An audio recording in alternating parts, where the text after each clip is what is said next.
Song for the Imps. How about a song for the Imps? There we go then.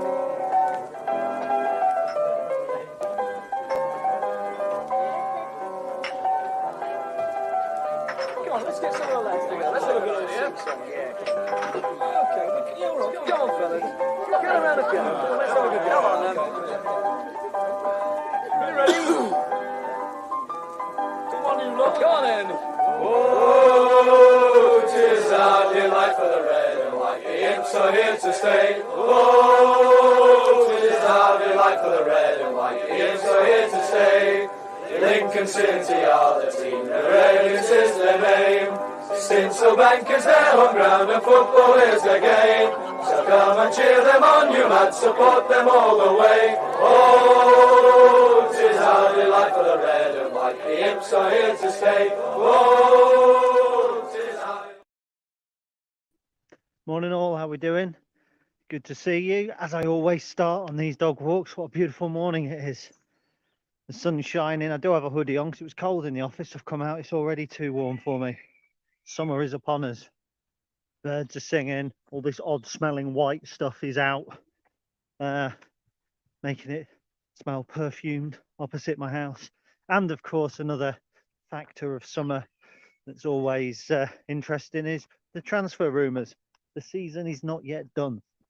Yesterday was 2 years since the defeat to the Stadium of Light that sent us to the playoff final. Tom Hopper's goal, wonderful, wonderful memories. And if you remember back then, we didn't know which division we were going to be in. Some teams had already started their transfer business. Held us back, I think, that summer, going all the way through to the playoff final, losing. You know, you're in a tough situation if you do that. If you go up, you've got the extra money to spend, you've got a little bit more buying power. This summer, Sheffield Wednesday and Barnsley don't know which division they're in. So they're unable to start their recruitment. They're unable to finalise their retained list. Ours went out first week of May. Boom, gone. Bye-bye Max, bye-bye Joe, bye-bye Regan. And now we're talking about players potentially coming in. Now, transfer rumours fascinate and infuriate me in equal measure. They fascinate me because it's a brilliant bit of something to write about over the summer, isn't it? The scouring news now, I don't know if anyone does that, looking for those rumours that you can substantiate. So not just a bloke in the pub going, saw Rico Hackett-Fairchild the other day at Sinsel Bank. It's not just that, it's in a newspaper. Somebody saying Lincoln City have watched this player, Lincoln City have offered a contract to this player. Not always reliable. Alan Nixon, the Sun, particularly prolific. I've had a look back over a lot of his rumours around Lincoln. Not an awful lot of them come off, and the ones that do come off are not the ones he puts out 5, 6, 7 weeks before they come out, but an hour or two before they come out, when the player's been down Sinsel Bank and everybody from the kit man to the physiotherapist knows that he's signing. You know, the journalist is just the first to break it at that point. But there are 4 credible rumours at the moment, players that Lincoln are being linked with. And I thought, you know, just to fill a nice morning dog walk, trying to get the dog to actually walk a little bit of a way this morning, I'd talk through some of those with you, and you can give me your thoughts in the comments below while we're walking around. And then maybe I might put this out as a podcast as well, because at the moment I think we're taking a week or two's break from recording an actual podcast, just purely through the lack of news. There's not an awful lot to talk about. If you haven't checked it out, do check out our Neil Warnock Drogheda special. Honestly, well worth listening to. Probably not 2 things that you would ever expect to find in the same podcast. A League of Ireland mid-table team and Neil Warnock, but it really does work well, so check that out. Okay, so let's talk about some of these players that we're being linked with. I've made notes again, which is becoming something of a habit for these dog walks. Very unlike me. Usually do it from the top of my head, but when it's not Lincoln City players I'm talking about, there's a room for error. So I thought there we go. On board, by the way, Chef Cheffer. Is it Cheffer? Is that how I pronounce it? I'm obviously excited for the playoff final, and best of luck to you. So first of all, one of the players that we're linked with is Aaron Wightman, who plays for Glentoran, and he's a right winger. He's a Northern Irish under-19 international. Started the season kind of as a prospect for them. but has then since migrated into the first team, played a majority of the second half of their season. Bear in mind their season's just coming to a conclusion. Then they do a split like the Scottish Premier League. He played in some of the post-split games, and he was playing for them in their recent ties against Glenavon and I might be wrong, but Cliftonville, which is a Europa Conference League playoff game to try and qualify for Europe. So he's somebody that's broke through in Ireland this season. He's 18 or 19 years old, and a big prospect from what we understand. His manager or his assistant manager, I did an article on him the other week, said he's definitely someone that could go over and play in England. You know, Irish players are coming over to England and thriving. So you know, whatever you think about the League of Ireland, I remember when we were talking about Shamrock Rovers and people are going, oh, it's League Two quality. It isn't. In fact, the Irish League is quite varied. It's one of the reasons I think that we like to send our players there, because one day you are playing a University of Dublin, UCD Dublin team who are probably League Two standard. The next you're going to Shamrock Rovers who may well be around the Championship standard. So it's quite a varied league. Obviously, that's I'm talking there about the Southern Ireland. This is Northern Ireland that we'd be signing from. It's hard for us to sign players from Southern Ireland, by the way, due to Brexit and all that. So Wightman obviously is a huge prospect. I liken him very much in terms of what he would bring to Lincoln City to Dylan Duffy.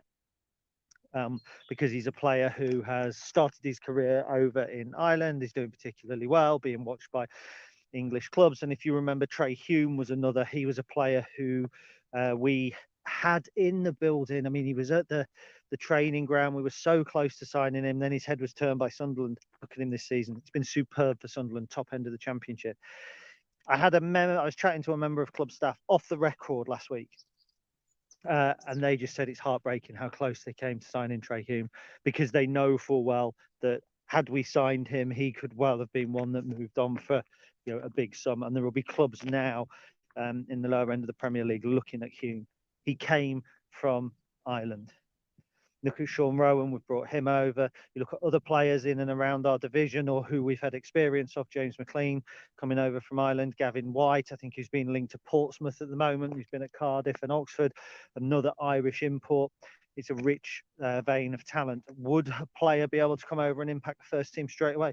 Duffy hasn't done a bad job. Hadn't had huge impact. Didn't look out of place in his games. Danny Mandrieu, I think he scored the second highest league goal scorer last season, potentially with 6, certainly from open play. I think he scored more than Jack Diamond, who everybody raved about when he first came in. So it's possible. Do I think we're going to sign Wightman? I think of the rumours that I'm going to talk about, it's probably the second or third most credible, tied with another one that I'm going to come on to. Yeah, it's the sort of player that we're going to be looking at. It's the sort of player that I think has the potential to go on and do well for us. He is also being watched by other teams, Leicester City particularly mentioned. And obviously, if they go down to the Championship, it might be that a move there brings a first team opportunity, or at least some opportunity to play at their ground, in cup competitions, etc. So it could be a tough challenge. It could be a tough challenge. But at the same time, I think it's a relatively credible rumour. Robert Haddon's online. I'm not going to bring his comment up because he mentions a player who I haven't mentioned as yet and who I will mention before the end of this broadcast. But first of all, I'm going to move on to a 27-year-old right back from Tranmere called Josh Dacres-Cogley. Now, I think there are a number of people who believe that we don't need to sign a right back or a right wing back because we have TJ, we've got Lasse Sorensen, we've got Alicia Ahui, who's doing some really good stuff over in Ireland on loan at the moment and getting rave reviews. Part of me feels that that's a justified conclusion, that a right back isn't high up on the shopping list. Does depend, I think, on whether see TJ is playing at centre back. It does depend on whether we see Lasse remaining at right back or whether he's kind of planned to go into a central midfield. I think if we go to a 3-5-2 and play 3 in central midfield with Ethan Arahan, I think Lasse gets away with playing in that and then a more attacking, creative midfielder alongside him. I think that Lasse as part of a 3, his energy and his application would be very good. And we've seen him get forward a little bit more in the kind of closing stages of the season. freeing him from having the responsibility of the central defensive midfield role, so the 6, the 4, whatever you want to call it, actually probably makes Lass a better option in midfield. So it could mean that we're looking at signing the right back. So this lad's done really well at Tranmere for a couple of seasons. There's an element, I think, probably of the Cohen Bramall about him. Maybe not quite as much pace, but then let's face it, my car hasn't got quite as much pace as Cohen Bramall. But gone into the division below, done well, earned rave reviews. Tranmere haven't come up. If they'd come up, perhaps there's a chance that he stays with them. Again, there's a couple of us involved in the hunt. Port Vale, Burton Albion. You know, I think if you're a footballer in Tranmere and you're looking at clubs to sign for, probably out of those 3, Port Vale top it because you could stay closer to home. But after that, Lincoln City have got to be up there. And in terms of how well we did last season and potential progression, Lincoln are the most attractive. I do wonder if there's an element of paper talk about this. And I remember last season or 2 seasons ago, we were linked with Tenai Watson, who went to MK Dons, actually one of MK Dons' better players, I think, that he was a former Reading youngster. Wouldn't surprise me with him being out of contract, right back, playing League One football this season, whether actually he was the sort of player that we went for instead, a little bit younger as well. I think probably this one is the 3rd most likely. I'll put him behind Wightman. I think Wightman is 2nd most likely. I think Dacres-Cogley is 3rd most likely. Still interested in keeping an eye on that. So who do I think the most likely signing of the 4 that we've been linked with in kind of official publications is? It's the Portsmouth winger, Rico Hackett-Fairchild. And what's unusual about this is he would cost a fee. He's still in contract for another season at Portsmouth. Look, his stats might not grab you by the short and curlies or whatever ladies get grabbed by. I won't ask Donald Trump that. Right, he'll grab you by the hair, let's say. 79 games, 11 goals, 6 last season, 5 the season before, spread amongst FA Cup and games like that. Only a couple of assists each season, I think, 1 or 2. So not a huge amount of goal involvement. However, he has been a bit part player in and out at Portsmouth. Now, Hackett-Fairchild is one of those players who, and I say this quite a bit, but it is true, who I wrote about a couple of times when I was working for Football League World. He was at Charlton. I think he went to Bromley. I think he played for Southend, potentially on loan. I might be wrong there. But he did really well when he left Charlton and went to Bromley. And he was around the time Charlton had quite a few players kind of with double-barreled names. There was a Hearn Grant, if you remember, I think, who was on loan at Crawley. Hackett-Fairchild was kind of the next breed coming through. When he went to Portsmouth, it didn't surprise me. It smelled an awful lot when he went to Portsmouth, like when Jamal Lowe came from, I can't remember which non-league team Jamal Lowe was at, Hemel Hempstead, I think, went to Portsmouth. He did really well and went through to Wigan. So when Hackett-Fairchild went to Portsmouth, I suspected there was a bit of the Jamal Lowe about it. It hasn't worked out quite like that, but he has held his own in League One.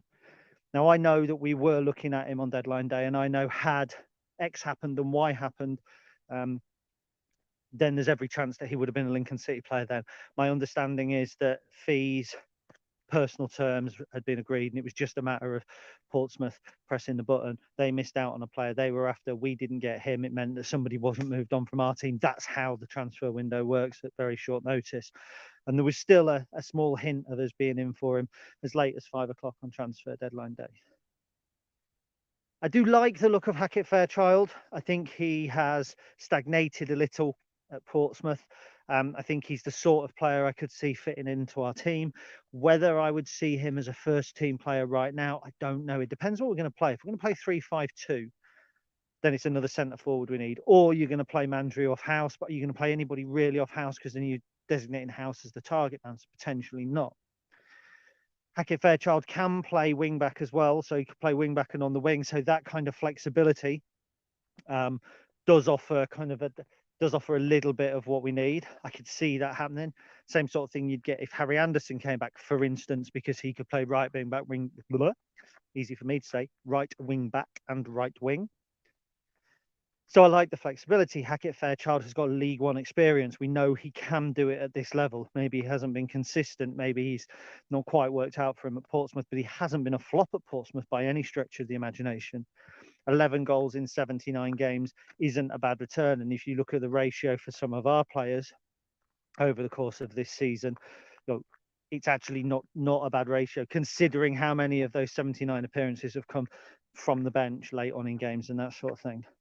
He's of an age where he could still develop. He could still kind of kick on one decent season. He could become somebody that other clubs want to sign as well. So, and I don't like the words of the model, because there isn't, whilst we do want to bring players on in and sell them on, I think there will be a focus this season or this summer on adding 1 or 2 players who have got the experience to kick on and you know, add value to the squad and raise the average age a little bit. You know, we had, I think it was either the youngest or the second youngest squad in the football in the League One last season.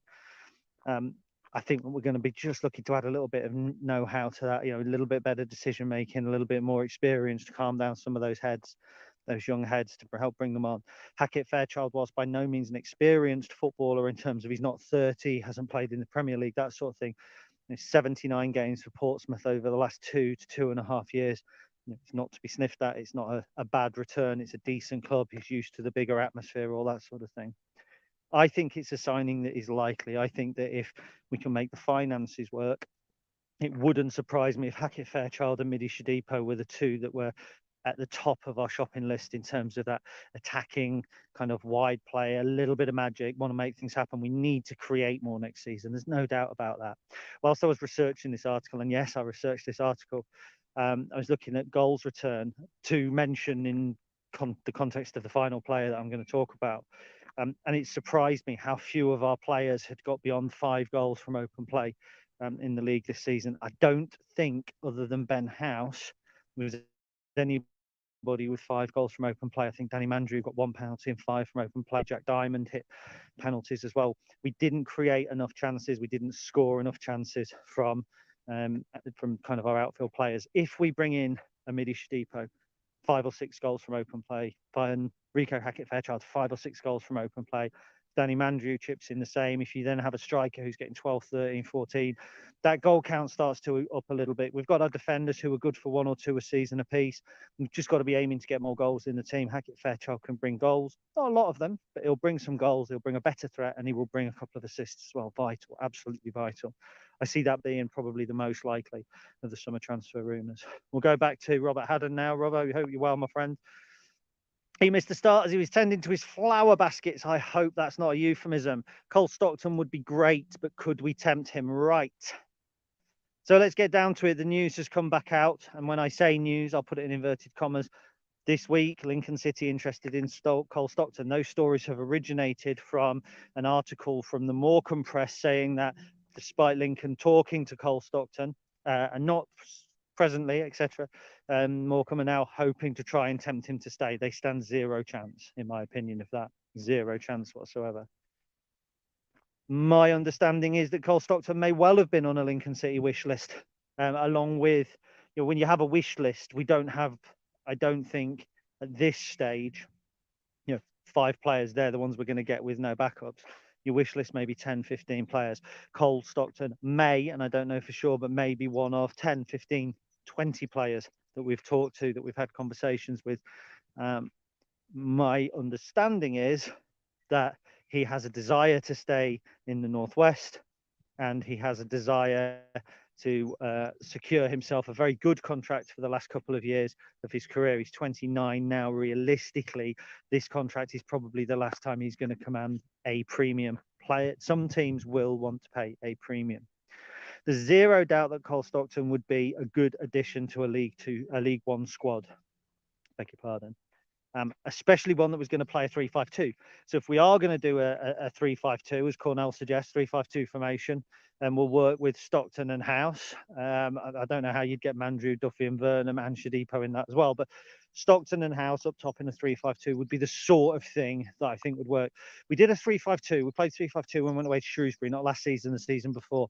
And we had Marquis and Hopper up front, and it didn't work. And the reason it didn't work is they were both very similar players.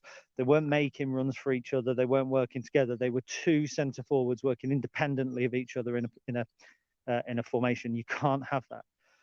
If you're going to play 3-5-2 properly and you're going to play it effectively, you do need somebody who's big, somebody who's strong, somebody who can hold the ball up, somebody who can lay off, and then somebody running. And I think Ben House is a runner. He'll create space all the time. He'll pull defenders left and right. And therefore, having another player up front with him, yes, that would work. And if you were to ask me if Cole Stockton was the right type of player for that, I would be a hypocrite if I said no, because he would be. So what are the downsides?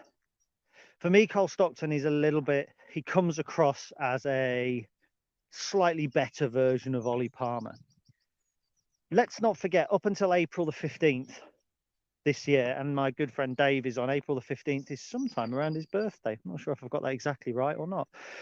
But so up till April the 15th, Cole Stockton had scored 5 goals for Morecambe this season. It's the same number of goals that Tom Hopper had scored, by the way, for Lincoln City. So when you're talking about proven goal scorers, are we talking about Cole Stockton? Take a look back 2 seasons ago, did really, really well at Morecambe. But before that, he's a bit like a Paul Mullin, who was a bit of a journeyman, not looking like he was particularly threatening, not looking like he was particularly going to pull up trees. Went to Morecambe, had a really good season, scored some cracking goals. But I'm not so sure that if he's asking more money than everybody else in our squad, I'm not talking about put together, if he wants to be our biggest earner, I'm not 100% sure that he's the sort of player that you want to be putting that money on.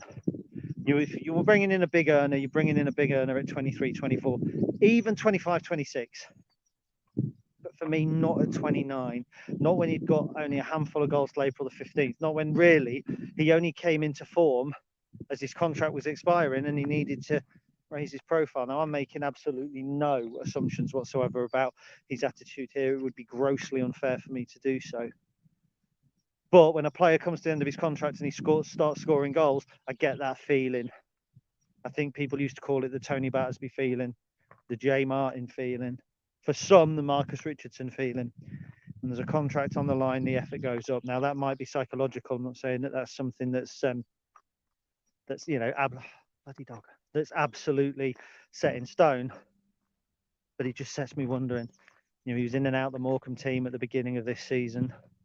He was not scoring goals. His first goal for Morecambe this season, his first goal was against us in the Papa John's Trophy. Been in and out of the team. We like him at Lincoln. 2 reasons. 1, he scores goals against us. We always see the best of him. And 2, because he had a decent season at Morecambe when we weren't scoring goals. And they're the reasons that we like him. And a lot of the fans that are saying that we really want to sign Cole Stockton, he'd be a brilliant addition. The people that are saying that are saying it because they know who he is. I wonder how Peterborough fans felt when they signed Ivan Toney. Because it wasn't like Ivan Toney had been and done it massively further up, was it? There's a lot of players available that will drop out of the Championship and the Premier League. Young players looking for a contract who I think would be a better investment. Can't name names off the top of my head, but who would be a better investment than Cole Stockton. What he would bring is experience. What he would bring is a little bit of, pardon my language, shithousery. He's a Matt Reed. He'd be like a mobile Matt Reed for us. I'm not saying he wouldn't be a decent addition to the squad. I'm saying that all things considered, I'm not sure that he would be a great signing for Lincoln City Football Club. He would be a good signing, be a good addition to the squad. I don't think he would be the be-all and end-all signing that some fans suggest that he might be. Do I think Cole Stockton will sign for Lincoln City next season? I'm notoriously bad at predictions. I called Peterborough as going through to the playoff final. Didn't happen. Thought Bolton would go through and beat them in the final. Didn't happen. I called the Peterborough-Bolton final. You know how that went. I think I called Stockport Bradford as well. 1 out of 4. My predictions aren't great. Do I think Cole Stockton will sign for Lincoln City? No, I don't. I think you're more likely to see him rock up at Wrexham than you are at Lincoln. You're more likely to see him arrive at an ambitious club who, I'd say, just come up. Carlisle win the playoffs potentially. A Stockport, someone in that area of the country, someone who wants a bit of a headline, a little bit of a lift, someone who wants to sign, in inverted commas, because you know how much I hate it, a League One proven goal scorer. No such thing as a proven goal scorer. People have done it before. It doesn't prove anything. You're only ever as good as your next game, not the games that you've been playing. So let's take some questions. And Cornell, I appreciate your enthusiasm, my man, but I can't answer all of your questions, buddy, because I've got well, I've got to get married next week for a start. So do you see Matty Virtue still signing with us this summer? Absolutely not now, no. Blackpool have exercised their option to keep him. They're going to want to have players who are proven at League One. There we go again. But instead of being a proven goal scorer, proven performers, now Matty Virtue is a proven performer in League One, which goes against everything I've just said. Gary the hypocrite, hey. But they're going to want somebody with a track record of having played regularly in League One, who's going to fit in, who's got a good engine, who's going to understand the division, who's going to help soften the blow of relegation. If we were to buy him, we would be paying a big six-figure sum, in my opinion, more than maybe we paid for Ethan Arahan. I know that Virtue's only got a year of his contract, but Blackpool aren't going to be in any need to cash in. They've got some championship money in their back pocket at the moment. They're going to be building a team for promotion, not one that they want to sell on. I don't see us signing Matty Virtue. I do see us signing central midfielders. And if we were to sign somebody like Wightman or Dacres-Cogley, potentially I can see Lasse Sorensen moving back into the central midfield. But Matty Virtue, I am afraid not. Peter Wilson, have you heard any rumours of our players leaving anywhere? I've heard nothing at all. Nothing at all. There's plenty around Regan Pool and where he might go. I think Bristol City, Queen's Park Rangers both mentioned. Cardiff mentioned. I think Southampton have even been mentioned if Russell Martin goes there, because obviously Russell Martin knows Regan Pool well. I don't think there was any personal issues between the two. But again, I'm not so sure about players that are our players. I don't think you'll find very many teams paying fees for players right now. I think you're more likely to see those free agents move in, and the fees I think will start coming out later in the summer. Agents at the moment for players under contract will perhaps not be focusing too heavily on moving them on. I think they'll be focusing more on the free agents on their books, the easy wins, the quick pays.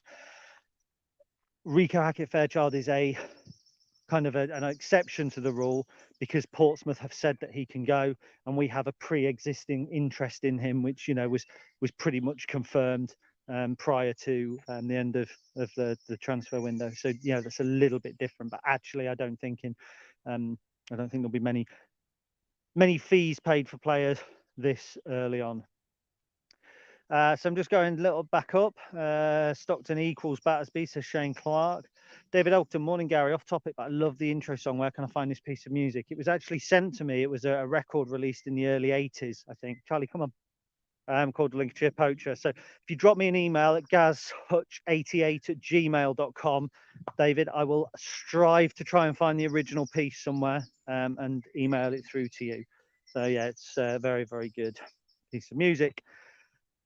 There are, of course, some former players who we've been linked with, and I wanted to pick up on just one or two of those. And by linked with, I don't mean by any reputable source. I don't mean by anybody in the media. I mean by football fans. The first one, the obvious one, Sam Clucas. Now, we know about Sam. He's the one that got away.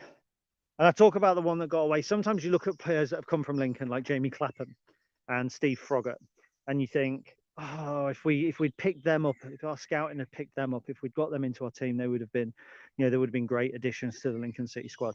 Then there's ones that got away that played the odd game for us and went on and had great careers. There's Gary Crosby. Gary Crosby was on the bench for Lincoln for the very first game that I ever went to, a 4-1 defeat against Hartlepool. And obviously he went on and had a great career, played top flight football with Nottingham Forest. Sam Clucas is very, very much in that kind of sphere.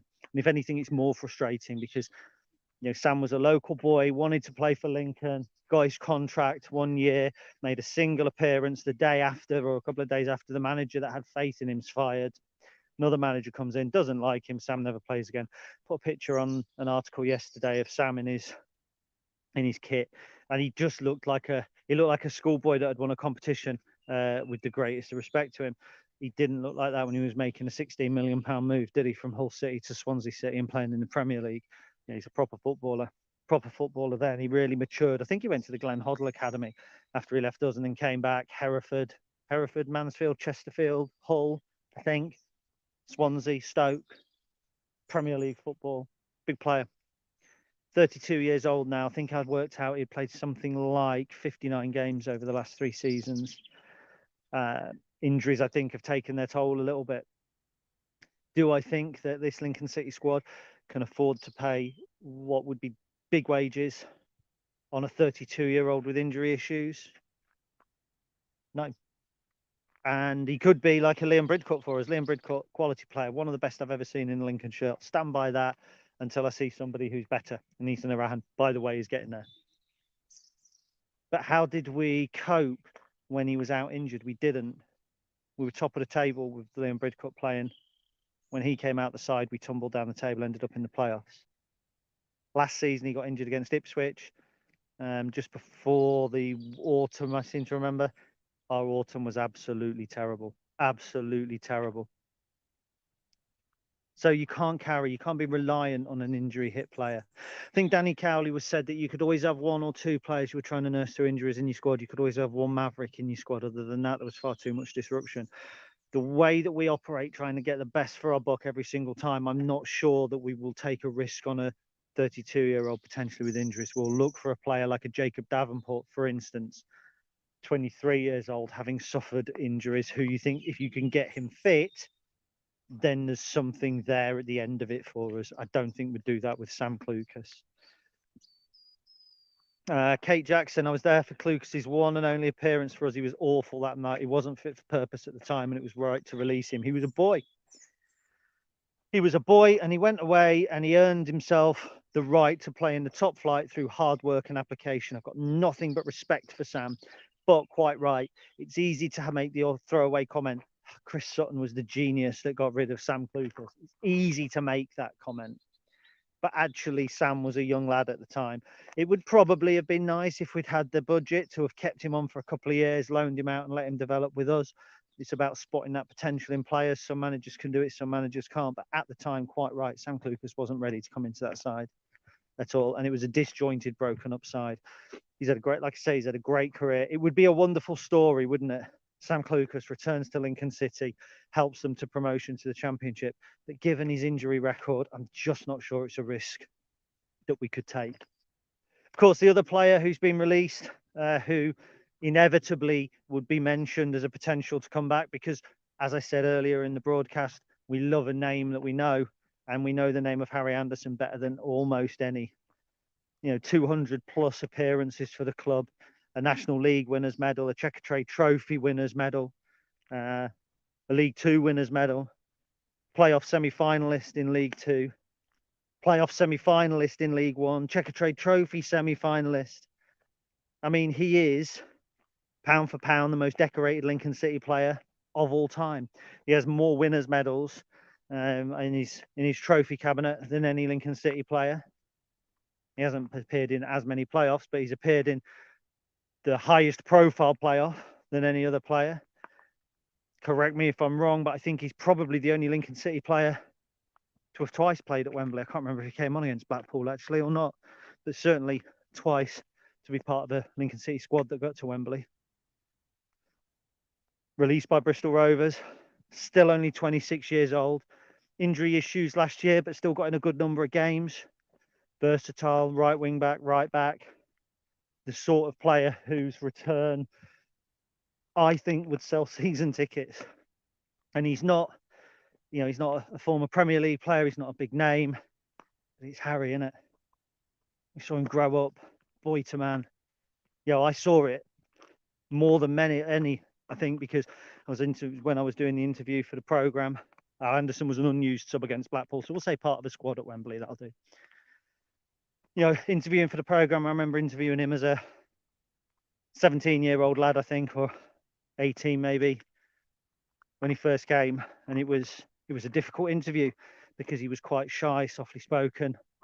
And I remember the last interview I did with him, seemed to remember shopping in Tesco's.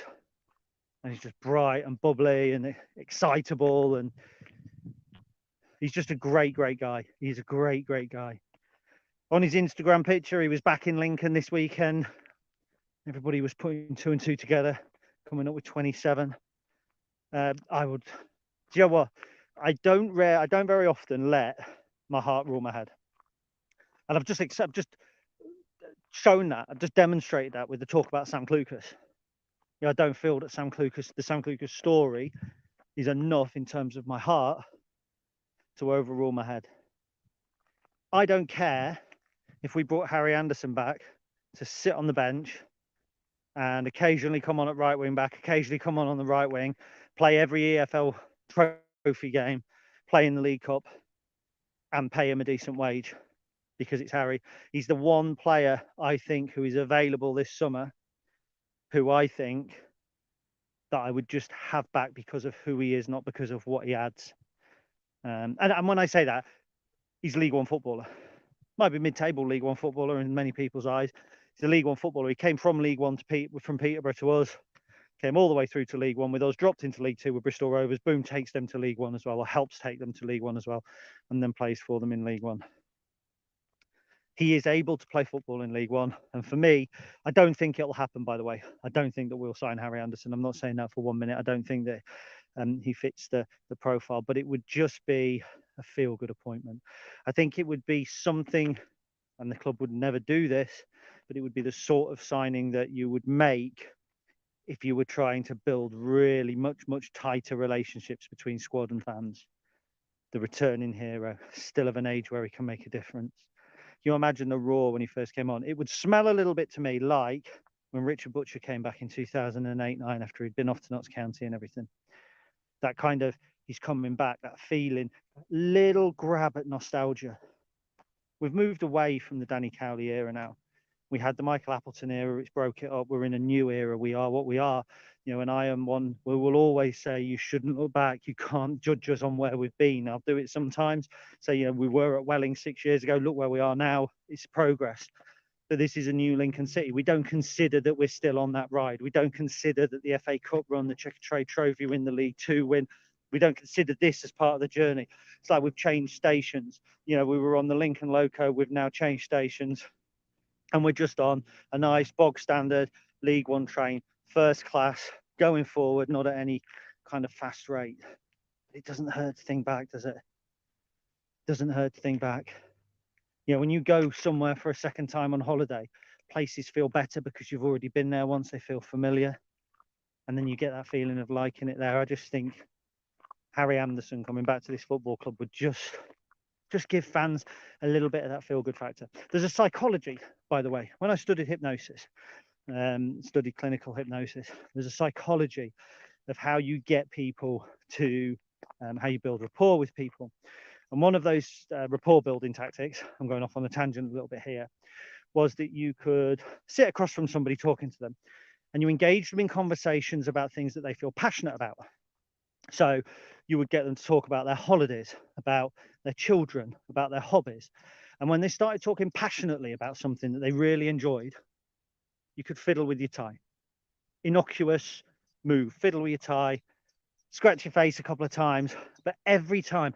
And you'd get them to talk about 3 or 4 things that they really liked. And you would do the same movement, scratch the tie, scratch your face, fiddle with your tie, whatever, scratch your nose end. What you're doing is you're building a connection between your action and them feeling good about themselves. Then at a later date, when you wanted them to do something for you, you were securing a deal, for instance, if it was in a business meeting and you wanted them to lower the price, as you were putting your suggestion across to them, you would make the same move.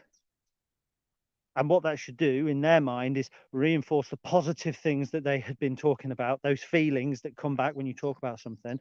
You doing that would trigger those feelings and it would make them feel more connection to you. And it was also a quick pick-up dating tip, by the way, that if you were talking to somebody of the opposite sex, you'd get them to talk and you would do the same thing. Harry Anderson coming back to Lincoln City would be a little bit like that. Because the second he walks out on the Sincilbank pitch, you're thinking about his goals, about his performances. You're thinking about him wheeling away as we beat Forest Green 6-1 in the FA Cup. You're thinking about him getting down the wing, beating players. You're thinking about, I think he scored a crucial goal, didn't he? I can't remember who against. Did he score the one against Torquay, didn't he? At Easter, the first one. You're thinking about those things. You get those positive feelings. And those feelings would then be transferred across to Lincoln City now. That's why I'd sign Harry Anderson. We're not going to. Or I don't think we're going to. I've heard no instance that we would at all. But of that list of former players yesterday, Harry Anderson and Midi Shadipo were the 2 that I would say, yes, we should go and sign. Firmly believe we should sign Midi. I think that he would be a player that will split the fan base. If he came back, scored 6 goals and 5 assists, there'll be people who will still say he doesn't do enough. There are some people he could never please. There are some people that I think he could never let down. I'm probably the second one, because for every game where he wasn't all that great, and I seem to think Burton or Barnsley, one of the two, he wasn't that great. I think back to Plymouth away, where I think he was. Myself and Gav, my mate Gav, who we sit with, were not in agreement about how Midday did at Derby. I thought he scored his goal at Derby. I thought he worked really hard. He made some good runs. He made things happen. Gav thought he was lazy and looked poor. And once you've got that belief in your head, it's hard to get around it. I'd sign Midday tomorrow.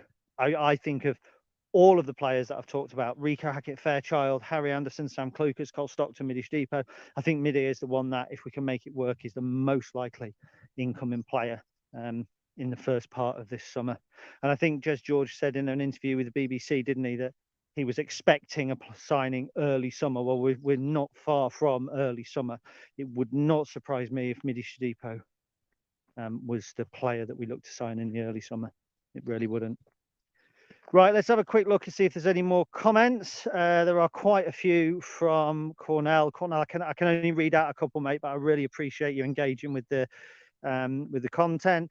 Malcolm said it's on the RICT Museum website. Just checked. So that's the music. So David, if you're looking for the music, the Red Imps Community Trust Museum is brilliant, and it's on there somewhere. So whether you can download it from there, I don't know, but you can have a look. Mike Downs, morning, mate. Mike, you haven't let me know. You're still coming June 17th. Give me a shout, buddy. That's my second wedding. Getting married twice. So I'm getting married next Thursday properly in a registry office, then party up here in the Wolds on June 17th with close family and friends. Steve Leach, good morning, mate. Good morning, mate. I hope you're well. Got a couple more. Who do you reckon Man City will sign? I'll be honest, George, I really don't know, mate, but I doubt that it's going to be any Lincoln City players. What does interest me is where Morgan Rogers goes from here. Does he loan back into the Championship? So it's more about the young players leaving Man City that, you know, I'm interested in. Once upon a time, we had a good relationship with Man City. Morgan Rogers, Luis Fiorini. Will Lincoln loan anyone from them this season? I'm not so sure. Malcolm, a case of Hackett, Fairchild or Shadipo, not both. Disagree. I understand the point, but I think that there could be some outgoings as well as incomings this summer. And I think our squad can, I think you can carry 4 wide players. And going into, from the transfer window at the time, I think there was Danny Mandrew, there was Jack Diamond, there was Jordan Garrick, and there was Charles Vernon. I can see us going into next season with 4 wide players, 2 for each position. So Hackett, Fairchild, Middish Depot, Danny Mandrew, and then potentially Duffy loaned out or Charles Vernon loaned out, and the other one of Duffy or Vernon still sticking around the squad. Forgive me if I've forgotten anybody there, but I can see it happening. I think that we will look to, because Shadipo would be maintaining the status quo from the end of the season, and actually our form at the end of the season was very good. And then I think, so Shadipo comes in to maintain, Hackett Fairchild comes in as an extra over. If we were going to sign Hackett Fairchild on deadline day, my understanding is that we were going to loan a player out at the same time. Gut feeling is that maybe Charles Vernon might have gone out on loan to get some match experience, to get some minutes under his belt, hopefully to develop that that end product. Because Charles got in some great positions, by the way, over the course of the season. His XG to his goals return was disappointing. Now, for me, you can work on a player who gets in the positions and misses them. It's harder to work on a player to get them into the positions, because that's only the first bit. Steve Barton, Dylan Duffy, a starter every week for me. Do you know what, Steve? I've been just as impressed with him. There's little things that I saw, touches, certain degree of bravery on the ball, 1 or 2 little drops at the shoulder. He actually reminded me a lot of a young Harry Anderson. And in terms of levels, Duffy's probably higher because he's come on and done it in League One. What he needs is to get up to speed to the English game. You know, he drifted out of certain games. There was the game where he came off at half time. Can't remember who against. It was a home game towards the end of the season. So want to say Barnsley, but it might have been Burton. It might have been one of those. I really liked him. Yeah, I did. I really liked him. And I think he's a player who has got a big future. We keep making predictions about these players. And we're in such a good position with the young players now this season. You know, Ben House kicking on, doing well. Sean Rowan kicked on, may move on. We'll get a fee for him. Danny Mandrew come over from Ireland, done really well. Dylan Duffy, you've got a Huey and Draper they're impressing. I saw Freddie Draper named as the best striker in the Irish League on a Twitter feed the other day. Literally, he's got all of the components to be a great striker. That boy might have dropped off the radar a little bit, you know, not being in the first team, going over to Ireland, but he is doing phenomenally with the Drogs. A Huey too. They're two players I think that come back and impact the first team picture next season. And I'm talking not squad players, I'm talking first team squad. I'm talking first 16, not around the first team every so often. And there might even be a train of thought, and I know you can shoot me down because everybody thinks we need a striker. If Freddie Draper comes back from the Drogs with 10 goals to his name, he'll be like a new signing for us. And if we were to go over to Ireland and sign a player who has been prolific for his team at 19 years old, big, strong, all these great qualities, we were to sign him and bring him over, everyone would rave about him. That's what Freddie is doing over there now. He has missed more chances than he's scored, by the way. He's underperforming on his XG. I think somebody said he's got the best XG in the division. So he's getting in those positions, but he's just not finishing them at the moment. Combination of bad luck, lack of confidence early on, I don't know. He's getting in the positions. That's what you can't coach. That's what you can't coach. We know he's got finishing ability as well. I'm confident Freddie Draper could be a big player for us. 46 minutes in, lovely warm day. I've got to take my hoodie off. It's been a delight chatting to you this morning. Some of it's been mindless, baseless rumour and speculation, but it's nice talking players. It's nice talking players knowing that we've actually got a squad that I think if we kicked off next season tomorrow, we've got a squad that just with a couple of loan players stays in this division with consummate ease. It's a great position to be in because we're building on an already competent squad of players. Yes, we do need certain players. And because we obviously, when I say started League One tomorrow, you'd have to have Sorensen in the midfield. You know, there would have to be additions. But what I mean is, I think as a squad, we are in as good a position right now as we have been at any other point over the last couple of seasons, going back to the Danny Cowley era almost certainly, because last summer it was a rebuild needed. The summer before, we lost George Grant, Brennan Johnson, Morgan Rogers, players like that left. You know, we looked threadbare. The nucleus of the team last season was departing players like McGrandles and loan players like Marquis. Marquis was short term, but like Marquis, like Brooke Norton-Cuffley, like Lewis Fiorini. Year before, not great. The COVID season, we had nothing. We were starting from scratch. We did really well, by the way, recruitment that season, not criticising it.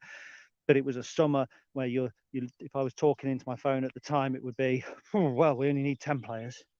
We need whatever. Don't feel like that now. What we need is quality additions, not the quantity of additions. And if Lincoln City sign 5 players this summer, it doesn't sound a lot. But if we sign 3 permanently of our own, 2 or 3 loans to pepper the squad with, I think we could be in a really decent position. I really do. Thank you for your time. Thank you, as always, for engaging. Please do go and subscribe to the YouTube channel. Even if you're watching this on Facebook, please subscribe to YouTube. It's really, really important to me for a personal reason. I'm in a little personal battle with somebody else to try and get to 1,000 subscribers first. Somebody who's not talking to me at the moment, and it's just a little personal thing, and it's really selfish and it's really childish, but I'm really desperate to do it. So if you're not on YouTube, please go sign up, subscribe to me, subscribe to the Stacey West.